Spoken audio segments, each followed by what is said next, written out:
मैं भगवान कृष्ण का विरोधी नहीं हूं, कृष्ण मेरे आदर्श है। पूरी भागवत में कहीं पर भी राधा नहीं है। एक पुराण है ब्रह्म वैवर्त पुराण, जो सबसे नवीन पुराण है, जो मुगल कालीन पुराण है। उस पुराण में राधा की कल्पना की गई है और राधा और कृष्ण के 5 संबंध उसमें बताए गए हैं। अब आप ये बताओ कि कौन सा संबंध जायज है। जो राधा कृष्ण हम जपते हैं, जिन राधा कृष्ण की हम पूजा करते हैं, आपके हिसाब से वहां राधा होनी नहीं चाहिए? नहीं होनी चाहिए। राधा नाम जपने को आप साजिश मानते? हाँ, क्योंकि राधा जी का कृष्ण जी से कोई कनेक्शन नहीं था। कृष्ण जी का कनेक्शन मां रुक्मणी से था। रुक्मणी जी कृष्ण की पत्नी थी। प्रेमानंद जी महाराज हैं, प्रेमानंद जी महाराज का तो कहना है कि राधा राधा जप से बड़ा कोई जप ही नहीं है, उससे बड़ी कोई ताकत ही नहीं है। हमारे शास्त्र कहते हैं कि ओम से पवित्र कोई शब्द नहीं है दुनिया में। भगवान के जितने सारे नाम हैं, सारे नामों का सार ओम है, और वेद की जितनी ऋचाएं हैं, उन सारी ऋचाओं का सार गायत्री है ना।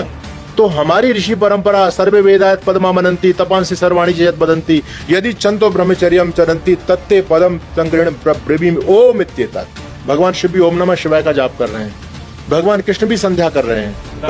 नहीं, क्या भगवान कृष्ण राधे राधे का जाप कर रहे हैं? क्या भगवान राम राधे राधे का जाप कर रहे हैं? प्रेमानंद जी खुद राधे राधे का जाप करते हैं, तो प्रेमानंद जी अपने सिद्धांत को दूसरे पर नहीं थोप सकते। चैलेंज करते हैं आप बहस के? चैलेंज करता हूं, बहस का चैलेंज करता हूं।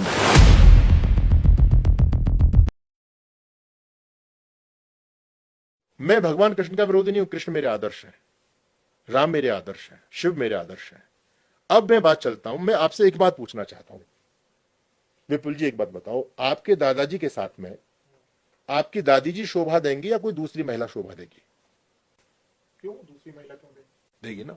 तो भगवान कृष्ण की पत्नी कौन थी? मां रुक्मणी। आज किसी कृष्ण मंदिर में मां रुक्मणी को कोई जानता है क्या? रुक्मणी को तो लोग भूल ही गए, राधा जी आ गई। और राधा जी कौन है ना, राधा जी कौन है? देखिए, आप भगवान कृष्ण के जीवन को समझना चाहते हैं, महाभारत पढ़िए। महाभारत में कहीं पर भी राधा नहीं है। एक जगह राधा शब्द आया है, वो उस बा के लिए जिसने कर्ण को पाला था, इसलिए कर्ण को राधे कहा जाता है। हरिवंश पुराण को आप पढ़ें तो उसमें कहीं राधा नहीं है। विष्णु पुराण को पढ़ें, कहीं राधा नहीं है। और तो और भागवत पुराण को आप पढ़ लीजिए, भागवत पुराण को। मैं नहीं कह रहा, जो भागवत की कथा करने वाले लोग हैं, अभी अनिरुद्धाचार्य जी के गुरुजी व्यासपीठ के पास में बैठे हुए थे। अनिरुद्धाचार्य एक बहुत फेमस धर्मगुरु हिंदू समाज के। अनिरुद्धाचार्य ने कहा कि भागवत में राधा शब्द आया है, तो उनके गुरुजी ने तत्काल खंडन कर दिया कि तुम संस्कृत नहीं जानते हो, कहां भागवत में राधा शब्द है। ये मैं नहीं कह रहा, उनके गुरुजी ने डांट दिया, और वो सच्चाई है। पूरी भागवत में कहीं पर भी राधा नहीं है। अब ये बताओ फिर राधा आ कहां से गई, कहां से आ गई राधा? एक पुराण है ब्रह्म वैवर्त पुराण, जो सबसे नवीन पुराण है, जो मुगल कालीन पुराण है। उस पुराण में राधा की कल्पना की गई है और राधा और कृष्ण के 5 संबंध उसमें बताए गए हैं। अब आप ये बताओ कि कौन सा संबंध जायज है। एक तरफ राधा को कृष्ण की अंगजा कहा है। अंगजा कहते हैं पुत्री को, जो अपने अंग से पैदा होती है। अंगजा पुत्री यानी राधा कृष्ण की पुत्री थी। एक जगह राधा जी को कृष्ण की मामी भी बताया है। रायण गोप की पत्नी थी, रायण कृष्ण के भाई थे, तो उनकी मामी हुई राधा। ठीक है। एक जगह राधा जी को कृष्ण की पत्नी भी बताया है। 3 संबंध हो गए। एक जगह राधा जी को कृष्ण की प्रेमिका बताया है। एक जगह राधा जी को कृष्ण की आराध्या शक्ति का। ये 5 संबंध ब्रह्म वैवर्त पुराणकार ने लिखे हैं उसमें। अब आप एक बात बताओ, जो बेटी है, जो मामी है, मामी तो मां के रूप में होती है, वो प्रेमिका कैसे हो सकती है? अब ये जो 5 संबंध है, इसमें कौन सा संबंध आप जायज ठहराओगे? नहीं, तो जो राधा कृष्ण हम जपते हैं, जिन राधा कृष्ण की हम पूजा करते हैं, आपके हिसाब से वहां राधा होनी नहीं चाहिए? नहीं होनी चाहिए। और मैं आपको बता दूं, पहले ब्रज में आप जाते थे तो आपको कृष्ण मिलते थे, अब कृष्ण गायब हो चुके हैं, हर जगह राधा रहता है। अच्छा। हर जगह राधा मिलेगी। हमारे जो यूथ जा रहा है, गालों पर टैटू छपते हैं राधे राधे, गले में पटका पड़ा हुआ राधे राधे, दीवारों पर राधे राधे, है ना, भजन बन गए राधे राधे, वृंदावन के मोर बोले, वृंदावन की कुंज गली में राधे राधे, सब जगह राधे राधे हो रहा है। कृष्ण तो खत्म हो गए। नहीं महाराज जी, मैं ये समझना चाहूंगा कि ये आप किस तरफ इशारा कर रहे हैं? क्या ये साजिश है? आप साजिश की तरफ? इसको साजिश मानता हूं। राधा नाम जपने को आप साजिश मानते? हाँ, क्योंकि राधा जी का कृष्ण जी से कोई कनेक्शन नहीं था। कृष्ण जी का कनेक्शन मां रुक्मणी से था। रुक्मणी जी कृष्ण की पत्नी थी। ठीक है, राधा जी नहीं थी। और राधा जी का वर्णन जो ब्रह्म वैवर्त पुराण को आप मानते हैं, तो उसमें 5 संबंध बताएं। आप आ जाइए, बहस कर लीजिए। और राधा और कृष्ण का जो कैरेक्टर उसमें लिखा है, विपुल जी, इतना गंदा लिखा है कि पति पत्नी भी एकांत में उसको नहीं पढ़ सकते। हमको सच्चाई को स्वीकार करना पड़ेगा कि कृष्ण ऐसे नहीं थे। कृष्ण क्यों राधा को रखेंगे? आज राधा राधा मानने वालों ने कितने हिंदू समाज को अलग कर दिया। श्री प्रेमानंद जी महाराज हैं। प्रेमानंद जी महाराज का तो कहना है कि राधा राधा जप से बड़ा कोई जप ही नहीं है, उससे बड़ी कोई ताकत ही नहीं है। अगर आप राधा राधा जप करते हैं तो सारे कष्टों का निवारण है। तो उनको आप क्या कहेंगे? मैं प्रेमानंद जी की बात मानूं या भगवान कृष्ण की बात मानूं, भगवान राम की बात मानूं, भगवान शिव की बात मानूं, या प्रेमानंद जी से पहले जो ऋषि पूरी परंपरा हुई उनकी बात मानूं, हमारे शास्त्र कहते हैं कि ओम से पवित्र कोई शब्द नहीं दुनिया में। भगवान के जितने सारे नाम हैं, सारे नामों का सार ओम है, और वेद की जितनी ऋचाएं हैं उन सारी ऋचाओं का सार गायत्री है ना। तो हमारी ऋषि परंपरा सर्वे वेदायत पदमा मनंती तपांसी सर्वाणी जयत बदंती यदि चंतो ब्रह्मचर्यम चरंती तत्ते पदम संग्रहण ब्रवीम ओम इत्येतत्। हम तो सब ओम का जाप करते हैं। भगवान शिव भी ओम नमः शिवाय का जाप कर रहे हैं, भगवान कृष्ण भी संध्या कर रहे हैं। नहीं, क्या भगवान कृष्ण राधे राधे का जाप कर रहे हैं? क्या भगवान राम राधे राधे का जाप कर रहे हैं? प्रेमानंद जी खुद राधे राधे का जाप करते हैं, तो प्रेमानंद जी अपने सिद्धांत को दूसरे पर नहीं थोप सकते। भाई प्रेमानंद जी से पहले जो लोग आए वो तो राधा की इतने नहीं बताते थे। प्रेमानंद जी ने तो कृष्ण के बारे में ये भी बोल दिया कि कृष्ण तो राधा जी के सामने पीकदानी लिए खड़े रहते हैं। नहीं, जो आप बात बता रहे हैं अगर उसमें सच्चाई है तो क्या प्रेमानंद जी महाराज को नहीं पता होगी ये सच्चाई? सबको सच्चाई सबको पता है, ऐसी बात नहीं है। मनुष्य का आत्मा सत्यासत्य को जानने वाला है, तथापि अपने प्रयोजन की सिद्धि के लिए हठ दुराग्रह अविद्यादि दोषों से सत्य को छोड़ असत्य में झुक जाता है। आज जो देश में पाखंड कर रहे हैं, आज राजनीतिक लोग इस देश को तोड़ने का काम कर रहे हैं, क्या वो सच्चाई नहीं जानते? लेकिन अपनी अपनी दुकानें होती हैं लोगों की, अपना अपना स्वार्थ होता है लोगों का, इसलिए लोग अपनी बात को बड़ी करके रखते हैं। इस देश में जातिवाद की जो आग लगाई जा रही है, ये नहीं जानते कि देश जलेगा, क्या परिणाम होगा, लेकिन लोग फिर भी कर रहे हैं। ये जितने भी हमारे यहां सनातन धर्म में कितने सारे मत निकले, सब मत वालों ने अपने अपने मत की प्रशंसा की है। अपने अपने आप जो पुराणों को पढ़ेंगे ना, आप विष्णु पुराण को पढ़िए, तो विष्णु पुराण में केवल भगवान विष्णु की प्रशंसा है। उसमें केवल भगवान विष्णु को ही संसार का कर्ता धर्ता, बाकी सारे जितने देवी देवता हैं सब उनके नौकर चाकर हैं, सब उनके सहयोगी हैं। अब शिव पुराण को पढ़ेंगे तो उसमें भगवान केवल शिव शिव का ही वर्णन है और बाकी नहीं है। आप देवी पुराण को पढ़ लें तो उसमें केवल देवी को ही संसार का कर्ता धर्ता बताया हुआ है। तो ये जो पुराण है, मैं जो बात आपके चैनल पर बोल रहा हूं बहुत गंभीरता के साथ में बोल रहा हूं और इस बात को समझने का प्रयास कीजिएगा। ये जो पुराण है, इसमें अपने अपने मत की प्रस्तावना के लिए अपने अपने मत को बहुत अच्छे तरह से विस्तृत करके बताया गया है। आप हमारे मत में आइए तो हमारे मत में ऐसा है, हमारे मत में ऐसा है ना, हमारे मत में आओगे तो तुमको ये मिल जाएगा, हम इसको मानते हैं। शिव जो है, आप देखो दुर्भाग्य की बात देश की बात यह है कि यहां भगवान भी सीमाओं में बट गए हैं। आप मथुरा में जाएंगे तो यहां भगवान कृष्ण हैं, अयोध्या में चले जाएं तो वहां भगवान राम है, काशी में चले जाए तो वहां भगवान शिव हैं। क्यों? इनकी सीमाएं बटी हुई हैं क्या? ठीक है। अब जो मैं बात आपके बीच में जो कहना चाह रहा हूं कि भगवान शिव या भगवान राम या भगवान कृष्ण, ये सारे हमारे आदर्श हैं, हम इनके विरोधी नहीं है, लेकिन जो शैव हैं वो केवल शिव को मानते हैं, जो वैष्णव है वो केवल भगवान विष्णु को मानते हैं। ठीक है। अब तो स्थिति यहां तक हो गई, अब साईं बाबा आ गए, अब साईं वाले केवल साईं को मान रहे हैं। ये हिंदू धर्म कितना और बटेगा, कितना बटेगा? हम जितने बटेंगे उतने कटेंगे। भाई आप एक ईश्वर को क्यों नहीं मानते हो जो हमारे पूर्वज मानते चले हैं, ऋषि परंपरा मान, उपनिषद जिसका गान करते हैं, गीता जिसका गान करते हैं। गीता ओंकार में, ओंकार का वर्णन है गीता में, कहीं राधा का वर्णन तो है नहीं।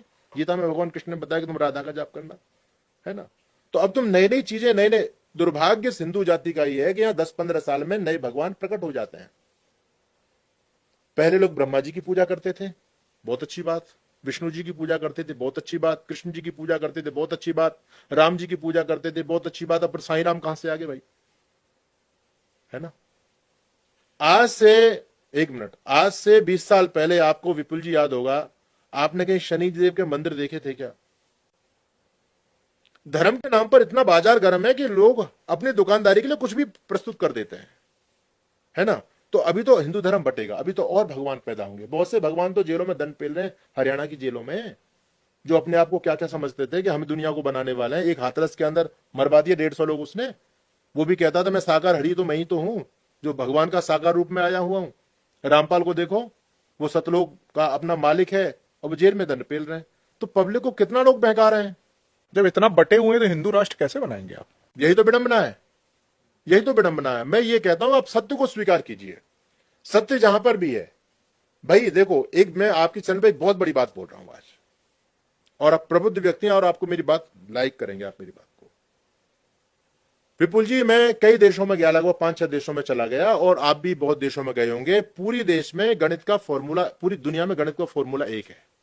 2 और 2 4 होते हैं। अमेरिका में चले जाओ, जापान में, कनाडा में, कहीं चले जाओ। और तो और हमारा पड़ोसी देश है पाकिस्तान, जो बिल्कुल हमसे विपरीत चलता है, वहां भी आप 2 और 2 पूछोगे कितने होते हैं तो कोई 6 नहीं बताएगा, 4 ही बताएगा।